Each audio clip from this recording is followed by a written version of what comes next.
Watch my movement.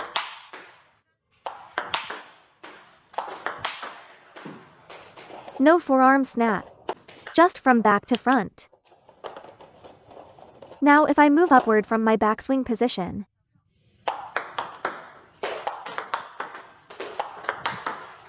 I can't produce a crisp impact sound. But if I do it like this, the ball penetrates the racket extremely well. So why does topspin power always feel unfocused? I'm demonstrating with very exaggerated movements. One is straight upward. One is straight forward without snapping the forearm. So what really affects our impact speed and shot quality? Could it be because we move upward too early? Look, I'm not snapping the forearm. Why does it still produce power like this? This is worth thinking about. If we really want topspin to have quality, is it about adding more spin? That's one way, but you need to step back from the table. So what if I'm close to the table? If I rely only on my own arm force, I'm very close to the ball and don't take a backswing. I swing fast enough, but it's still powerless. So for topspin, speed comes from the quality and force generated by combined the incoming force. After landing, a topspin ball jumps forward. So we should look for incoming force in the forward direction. Viewed from the side, the movement should first meet the ball. First drive forward. First pin the ball, then snap the forearm. I use the racket to pin the ball and move forward. If I'm this far from the ball, if I go upward too early, it means I'm not pinning the ball forward. I must press into the ball, then lift and snap upward. Trust me. Feel it again yourself. What does it feel like for me? It's that during the backswing, I draw the racket toward the crosscourt direction. Many amateur players do this. They can't fully open the arm.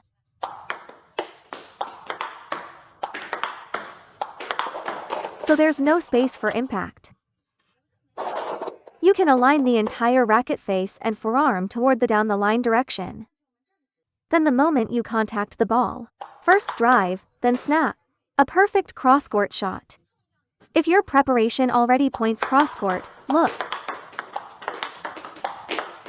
This motion doesn't open up, and you can't combine force. Open the racket face. My feeling is to first aim down the line. You see, pin the ball forward, then snap the forearm. At this angle, it goes crosscourt. From this view, the angle actually points down the line. Fully opened. This applies to both pen hold and shake hand grips. Pin the ball forward, snap the forearm. The hips connect the legs. The waist connects the upper body. So we need coordinated hip and waist rotation. Then break stop. Just like twisting open a bottle cap. First I twist it open, then I tighten it back.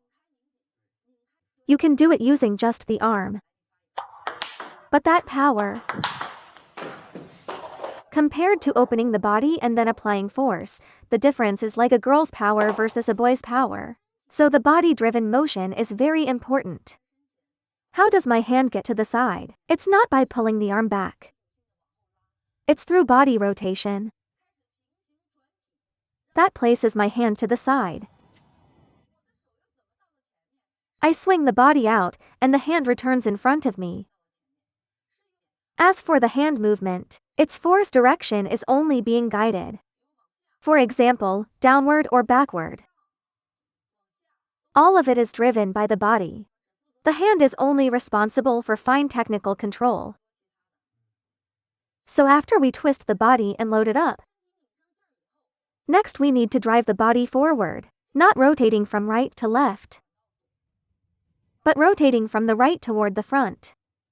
After driving through, you must stop the body quickly and not let the body keep swaying.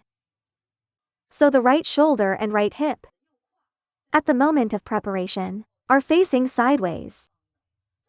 After I finish the stroke, they face more toward the front. This is how the forehand generates force. If I want to hit down the line, I just stop here. For crosscourt, I rotate a bit more. But if you rely only on pulling the arm in, first, you're too close to the ball. Second, you can't produce a true down-the-line motion. Your pre-contact angle isn't sufficient. So why do we often feel powerless in play? Because we move upward too early or leftward too early. That disperses the force. The force of topspin is directed forward. For backspin, the force is downward. Keep it simple. You must move into the ball to meet the incoming force. The moment you contact the ball, quickly accelerate and snap the forearm. But during the process of tracking and hitting the ball, there must be no upward motion.